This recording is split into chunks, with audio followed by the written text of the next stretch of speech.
যে উদয়ন গুহ নিজের বাবাকে চোর বলে সেই উদয়ন গুহর কথা বলছেন, সেই উদয়ন গুহ নিয়ে প্রশ্ন করছেন। যে উদয়ন গুহ ভালো দাম পেলে নিজের বাবারকেও বেচতে পারে সেই উদয়ন গুহর কথা বলছেন। তো তারা অপদার্থ লোক। দিনাটার মানুষ তাকে প্রত্যাখ্যান করেছিল।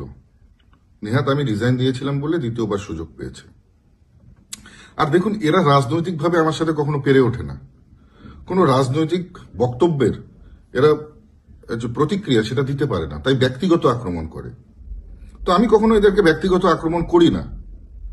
কিন্তু আমি যদি বলি যেই charity begins from the home, এই অপদার্থ উদয়ন গুহ আগে নিজের ছেলেকে সামলাক, সারাদিন ইয়াবা খেয়ে ঘুরে বেড়াচ্ছে।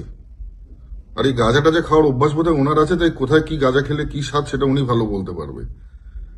আজকে যে বাবাকে নিজের অপমান করে তার সম্বন্ধে কি বক্তব্য রাখবো? আর সবচাইতে বড় কথা যে বারবার আমরা বলেছি 450 কিলোমিটার আনফেন্সড এরিয়ার কথা, কোথায় সেটা তো বলতে পারছে না। একবারও তো সেদিনের মঞ্চ থেকে সেই বক্তব্য কেউ দেয়নি।